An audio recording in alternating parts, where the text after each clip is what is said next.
Telangana news study में आपका खैर मकदम है। आइए देखते हैं चंद तफसीलात। तेलंगाना के वजीर सेहत जनाब ईटेला राजेंद्रन ने मीडिया से बात करते हुए मरकजी हुकूमत को तनकीद का निशाना बनाया और कहा कि सारे इख्तियारात मरकजी हुकूमत के पास है, रियासतों के पास कुछ भी नहीं। कोरोना वैक्सीन मरकज़ के पास है, कोरोना से बचाव की दवा मरकज़ के इख्तियारात में है, यहाँ तक कि ऑक्सीजन की सप्लाई भी मरकज़ के हाथ में ही है। कि मरकज़ तमाम इख्तियारात अपने पास रखते हुए रियासतों को तनकीद का निशाना बना रही है। इन्होंने कहा कि मरकज़ी हुक्मरान पार्टी के सियासी लीडर्स भी रियासतों को तनकीद का निशाना बना रहे हैं। इन्होंने मरकज़ से मुतालबा किया है कि वो ऑक्सीजन की सप्लाई, वैक्सीन और कोरोना से बचने वाले इंजेक्शन्स की सप्लाई में, रियासतों की सप्लाई में इजाफा करें। इन्होंने कोरोना से मुतासरीन से दरख्वास्त की कि वो चाहे घरों में रहें या हस्पताल में अपने खून का मुआयना ज़रूर करवाएं। इन्होंने ऑक्सीजन सिलेंडर की कालाबाजारी करने वालों और कोरोना से बचाने वाली दवाओं की कालाबाजारी करने वालों को सख्त इंतबाह दिया है और कहा है कि ज़रूरत पड़ने पर इनके खिलाफ सख्त कानूनी कार्रवाई की जाएगी।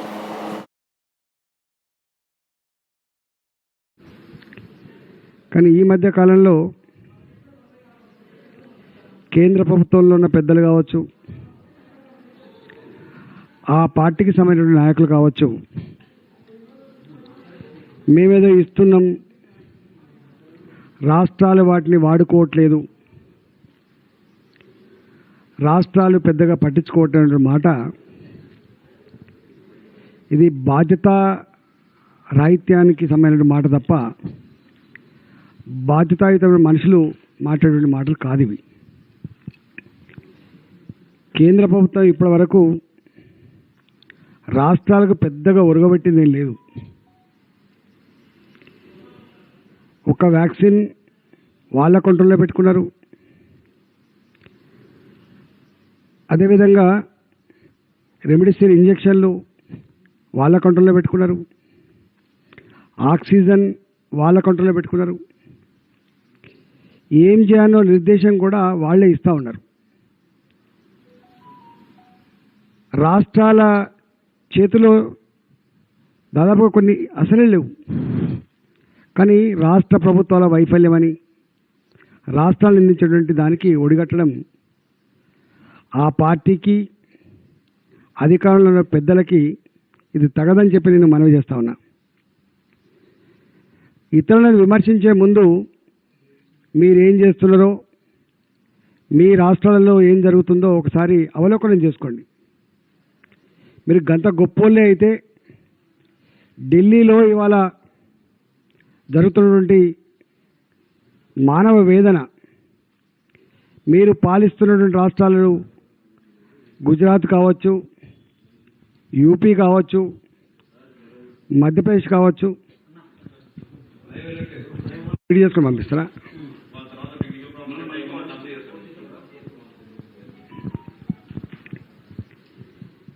మీరు పాలించినటువంటి రాష్ట్రాలలో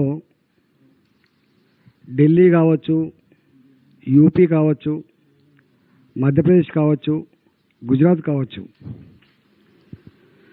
ఆక్సిజన్ లేక చనిపోతున్నట్టు, ప్రమాదాలు జరిగి చనిపోతున్నట్టు పట్టింపే లేనట్టుగా వార్తలు వస్తూ ఉన్నాయి. కానీ తెలంగాణ ప్రభుత్వం 4 రాష్ట్రాల పేషెంట్ ట్రీట్ చేస్తుంది. ఇక్కడ మహారాష్ట్ర, కర్ణాటక, ఛత్తీస్గఢ్, ఆంధ్రప్రదేశ్, ఇన్ని రాష్ట్రాల పేషెంట్లు వచ్చినప్పటికి కూడా ఎక్కడ ఎవరికి ఏ ఇబ్బంది కలగకుండా మా రాష్ట్ర ప్రజలతో సమానంగా ఆక్సిజన్ కొరత లేకుండా, మందుల కొరత లేకుండా, బెడ్ల కొరత లేకుండా కొంత చేయగలుగుతా ఉన్నాం.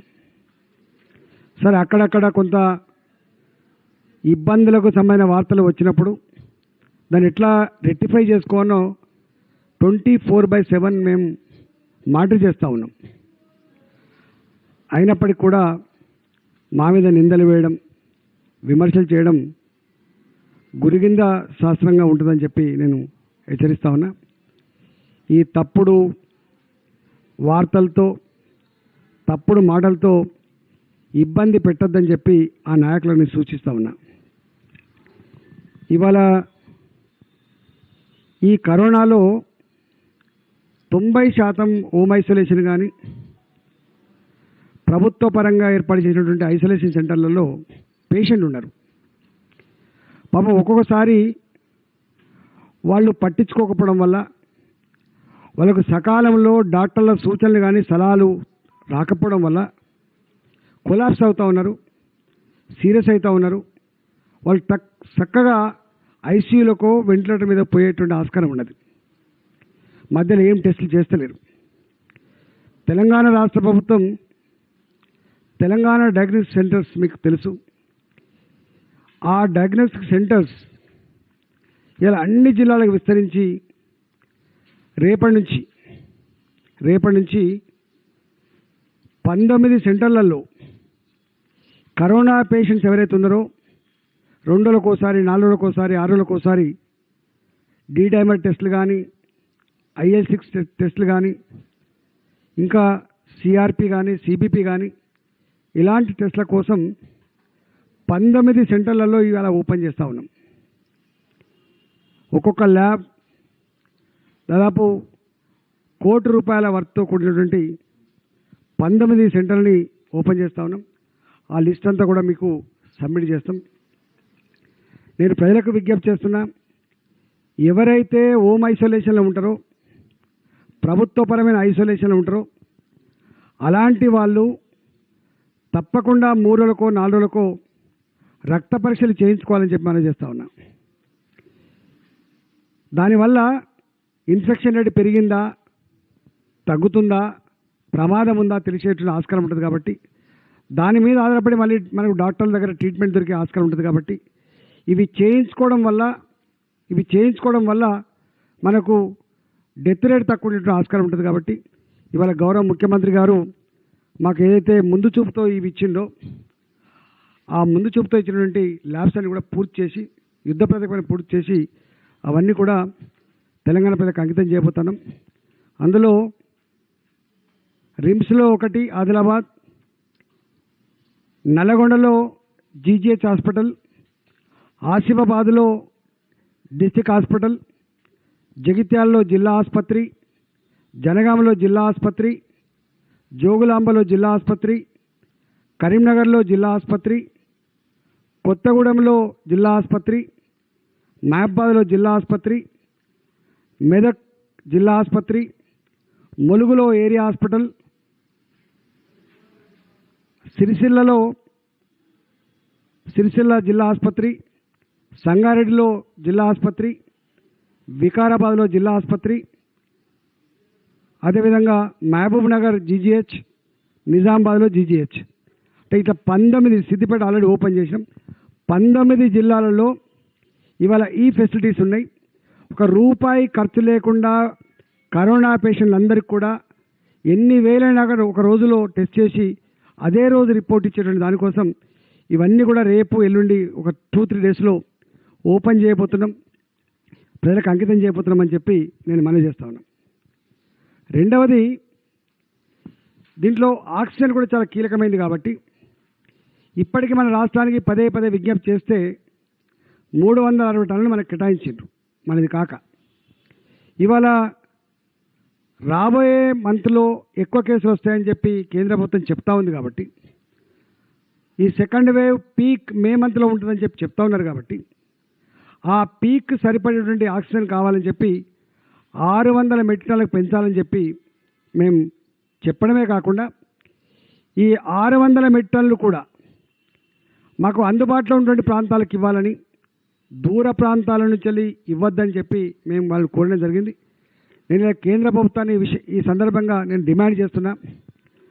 కేంద్ర ప్రభుత్వం దగ్గర రైల్వేస్ ఉంటుంది, కేంద్ర ప్రభుత్వం దగ్గర మిలిటరీ ఉంటుంది, కేంద్ర ప్రభుత్వం చాలా పెద్ద యంత్రాంగంతో కూడుకొని ఉంటుంది. కాబట్టి ఆక్సిజన్ లేక చనిపోతున్నారు అని ఇవాళ వచ్చే వార్తలు ఈ దేశానికి అవమానకరం. ఇంత టెక్నాలజీ ఉన్న కాలంలో, ఇంత ప్రభుత్వం దీన్ని పాండమిక్గా భావించి ఒక హెల్త్ ఎమర్జెన్సీ నడుస్తున్న కాలంలో ఇవాళ మనం ఇంకా అట్లాంటి వార్తలు ప్రజలలో ప్రభుత్వం మీద విశ్వాసం పోగొట్టేటువంటి ఆస్కారం ఉన్నది. మమ్మల్ని కాపాడేటువంటి స్థాయిలో లేరని అనుకునేటువంటి ఆస్కారం ఉంటుంది. కాబట్టి కేంద్ర ప్రభుత్వం నియంత్రణ మాత్రమే కాదు, కేంద్ర ప్రభుత్వం ఏ రాష్ట్రంలో ఎన్ని కేసులు ఉన్నాయో, ఏ రాష్ట్రంలో ఎంత ఆక్సిజన్ అవసరం ఉందో ఆ ఆక్సిజన్ని అటు యుద్ధ విమానాల ద్వారా కానీ ఇవాళ రైల్వేల ద్వారా కానీ ఈ దేశంలో లేకపోతే ఇతర దేశాల నుంచి కానీ ఇంకా దీనికంటే ఎక్కువ టెక్నాలజీ సిలిండర్లో వాటర్ పోతేనే ఆక్సిజన్ వస్తుందనేటువంటిది కానీ లేదా ఇంకా మిషనరీ కానీ అనేక దేశాలు ముందుకు వస్తూ ఉన్నాయి. కాబట్టి అలాంటివన్నీ కూడా ప్రొక్యూర్ చేసి అన్ని రాష్ట్రాలకు అవసరం మేరకి ఇవాళ సప్లై చేయాలని చెప్పి అది కేంద్ర ప్రభుత్వ బాధ్యత మాత్రమే అని చెప్పి నేను మనవి చేస్తా ఉన్నా. ఒకవేళ నిజంగా కేంద్ర ప్రభుత్వం డబ్బులు లేకపోతే రాష్ట్రాలకు షేర్ అడగండి. మీరు ఇవ మీ రాష్ట్రానికి ఇంత ఆక్సిజన్ పంపించడం ఇంత డబ్బు ఇవ్వమని చెప్పి అడగండి. కానీ దీన్ని యూనిఫామ్ డిస్ట్రిబ్యూషన్లో ప్రొక్యూర్ చేయడంలో సకాలంలో సప్లై చేయడంలో మీకున్న యంత్రాంగం పెద్దది కాబట్టి ఆ బాధ్యత నుంచి తప్పించుకోవద్దని చెప్పి కూడా నేను విజ్ఞప్తి చేస్తా ఉన్నా. రెండవది, ఇంత పెద్ద హెల్త్ ఎమర్జెన్సీలో ప్రభుత్వానికి అనేక రకాల అధికారాలు ఉంటాయి. ఇవాళ వ్యాక్సిన్ నేను మొన్న చెప్పినా మళ్ళీ చెప్తున్నాం, అవసరమైతే కొంత డబ్బు అడ్వాన్స్ ఇచ్చి దీన్ని వాయిల్స్ పెంచుకునేటువంటి ఆస్కారం ఉంటుంది, దీని డోసులు పెంచుకునేటువంటి ఆస్కారం ఉంటుంది. యుద్ధ ప్రాతిపదిక పైన అది జరగాలని చెప్పి కోరుకుంటున్నాం. మీరు 18 సంవత్సరాల నుంచి 44 సంవత్సరాల వరకు మీరు అనౌన్స్ చేసి పెట్టిండ్రు. వ్యాక్సిన్ లేకపోతే గందరగోళానికి గురయ్యేటువంటి ఆస్కారం ఉందని ఇప్పటికే మా అధికారులు చెప్తా ఉన్నారు. మేము అడుగుతా ఉన్నాం, మీరు అనౌన్స్ చేసినటువంటి ఆ 18 సంవత్సరాల నుంచి 44 సంవత్సరాల యువకులకి ఏదైతే ఉందో దేశవ్యాప్తంగా ఎంతమంది యువకులు ఉన్నారో లెక్కలు కట్టి ఇవాళ మా తెలంగాణ రాష్ట్రంలో 1.75 కోట్ల మంది ఉన్నారు. మాకు 2 డోసులు కావాలంటే 3.5 కోట్లు కావాలి. ఇవాళ మీరు చెప్తున్న లెక్కల ప్రకారంగా సీరం ఇన్స్టిట్యూట్ కావచ్చు, ఇది కావచ్చు, 2 కలిస్తే కూడా 6 కోట్లు అని చెప్తున్నారు. ఇంకా పెరిగితే ఇంకొంత పెరుగుతుండొచ్చు. దీన్ని ఎట్లా మ్యాచ్ చేస్తారు? ఇతర దేశాల నుంచి తెప్పించే ఆలోచన ఉందా? ఇక్కడ పెంచే ఆలోచన ఉందా? ఎంత వస్తుంది? ఏ రాష్ట్రానికి ఎంత ఇవ్వగలరు? అదంతా కూడా మీ కంట్రోల్లో ఉంది కాబట్టి మీరే ప్లాన్ చేస్తున్నారు. కాబట్టి దీని మీద కూడా ఒక ప్రకటన విధి విధానాలు ఖరారు చేసి ఇవ్వాలని చెప్పి మేము డిమాండ్ చేస్తూ ఉన్నాం. గతంలో ఒకసారి డిమాండ్ చేసినాం, మళ్ళీ ఇప్పుడు డిమాండ్ చేస్తున్నాం. వ్యాక్సిన్ విషయంలో ఇప్పటికి కూడా కేంద్రం పునరాలోచన చేసుకోవాలి. ఈ భారత ప్రజానీకాన్ని కాపాడంలో మీ పాత్ర ఉందనే విషయాన్ని మీరు మర్చిపోవద్దు. ఇంత పాండమిక్ సిచ్యువేషన్లో డిజైన్ చేసుకోవడం అనేది మీ ఉందాతనానికి మంచిది కాదని చెప్పి మళ్ళొకసారి డిమాండ్ చేస్తున్నాను. నేను వ్యాక్సిన్ తప్పకుండా పూర్తి స్థాయిలో కేంద్రం ఇవ్వాలని చెప్పి కూడా నేను డిమాండ్ చేస్తూ ఉన్నా. అదేవిధంగా రెమిడిసివిర్ ఇంజక్షన్ విషయంలో కూడా ఇవాళ రెమిడిసివిర్ ఇంజక్షన్ విషయంలో మనకు ఇంత పెద్ద సంస్థలు ఉంటాయి, శాస్త్ర విజ్ఞానానికి సంబంధించిన సంస్థలు ఉంటాయి కేంద్రంలో, ఐసీఎంఆర్ లాంటి ఉంటుంది. అసలు ఈ ఇంజక్షన్ మ్యానుఫ్యాక్చర్ కావడానికి ఎంత ఖర్చు అవుతుందో మీకు తెలియదా? ఏ టాబ్లెట్ ఎంత ఖర్చు అవుతుందో ఇలా లేదా లెక్కలు లేవా? ఇవాళ రెమిడిసివిర్ అనేది కాస్ట్ ఎంత పడితే ప్రొడక్షన్ కాస్ట్ ఇలా ఎంత అమ్ముతున్నారో ఒకసారి చూడండి. ఎంత అన్యాయం అంటే దానికి నాకు తెలిసి 200 రూపాయలు పడుతుందో 300 రూపాయలు పడుతుందో, కానీ ఇవాళ 3000 రూపాయలు ధర నిర్ణయించారు. ప్రభుత్వాలు కొంత తక్కువ ఇస్తామని చెప్పి 1500 2000 రూపాయలు నిర్ణయించారు. నేను అడుగుతా ఉన్న ప్రభుత్వాన్ని, అనేక ఫార్మా కంపెనీలు ఉన్నాయి, ఇంత ఇబ్బంది పడే పరిస్థితి రావద్దు. రా మెటీరియల్ కనుక ఉంటే తప్పకుండా మ్యానుఫ్యాక్చర్ చేయడంలో అనేక రకాల ఫార్మా కంపెనీలు ఉంటాయి. కాబట్టి అప్పటికప్పుడు కొంత మ్యానుఫ్యాక్చర్ చేసేటువంటి ఆస్కారం ఉంటుంది. కాబట్టి ఉన్న వాటిలో పెంచుకోవచ్చు, కెపాసిటీ పెంచుకోవచ్చు. లేని వాటిల్లో కూడా అవసరమైతే 1 మంత్కో 2 నెలల్లో చేసుకునేటువంటి ఆస్కారం ఉంటుంది. ఎందుకంటే ఇది ఇప్పట్లో పోయేది కాదు అంటున్నారు కాబట్టి, ఇంకా ఎన్ని రోజులు ఉంటుందో తెలియదు కాబట్టి, అది మీకే తెలియాలి. కాబట్టి ఇలాంటి పరిస్థితుల్లో రెమిడిసివిర్ లాంటి ఇంజెక్షన్స్ ఇవాళ 3000 రూపాయలు దొరికేది 30,000 రూపాయలు దొరుకుతున్నట్టుగా వార్తలు వస్తూ ఉన్నాయి. నిజమే అది. మేము ఇలా అక్కడక్కడ మేము ఎంక్వైరీ చేస్తే దొరుకుతూ ఉన్నారు, లోపల పెడతా ఉన్నాం. కేంద్ర ప్రభుత్వం దేశవ్యాప్తంగా ఈ పరిస్థితి ఉత్పన్నమైన పరిస్థితులలో కంట్రోల్ చేసి తీసుకోవడం ఇంపార్టెంట్ కాదు. కంట్రోల్ తీసుకునేది ఎంత ఇంపార్టెంటో సరిపోను డోసులు పంపించే బాధ్యత కూడా ఉండాలి. దాని నుంచి మీరు తప్పించుకోగలరు. అదేవిధంగా ఇతరత్వ ఇంకేమైనా ఉంటే కూడా చేయాలి. ఇప్పుడున్న పరిస్థితులలో ఎక్కువ ధరకు అమ్మి ప్రజల్ని దోసుకునే ప్రయత్నం చేస్తున్నటువంటి వాటి మీద ఉక్కుపాదం పెట్టాల్సిన బాధ్యత ఉంటుంది. ఇవాళ ఆక్సిజన్ బ్లాక్ లేకుండా చూసుకోవాల్సిన బాధ్యత ఉంటుంది, రెమిడిసివిర్ బ్లాక్ లేకుండా చూసుకోవాల్సిన బాధ్యత ఉంటుంది. రేపు వ్యాక్సిన్ కూడా సరిపోని రాకపోతే బ్లాక్ చేసే ఆస్కారం ఉంటుంది. హెల్త్ ఎమర్జెన్సీలో ఇట్లాంటి పాండమిక్ సిచ్యువేషన్లో మీకున్నటువంటి అధికారాన్ని వాడి ఎక్కడ కూడా ఇబ్బంది లేకుండా అన్ని రాష్ట్రాల వారీగా కాకుండా దేశం మొత్తంగా ఒక పద్ధతి ప్రకారం చేయాలని చెప్పి కూడా నేను డిమాండ్ చేస్తూ ఉన్నా. మళ్ళొకసారి నేను ఆక్సిజన్ సప్లై చేసే వాళ్ళకి కానీ, ఈ రెమిడిసివిర్ సప్లై చేసే వాళ్ళకి కానీ, లేదా మందులు సప్లై చేసే వాళ్ళకి కానీ, ఇలా ప్రైవేట్ హాస్పిటల్ యజమానులు కానీ పదే పదే విజ్ఞప్తి చేస్తున్నాం. మేము ఇప్పుడు డబ్బులు సంపాదించుకునే సందర్భాలు లేవు. మనం సాటి మనిషిని ఆదుకునే సందర్భంలో ఎక్కడన్నా మీరు పెడచెవిన పెట్టి అదే పని కనుక చేస్తే తప్పకుండా చర్యలు తప్పవు అని హెచ్చరిస్తా ఉన్నా.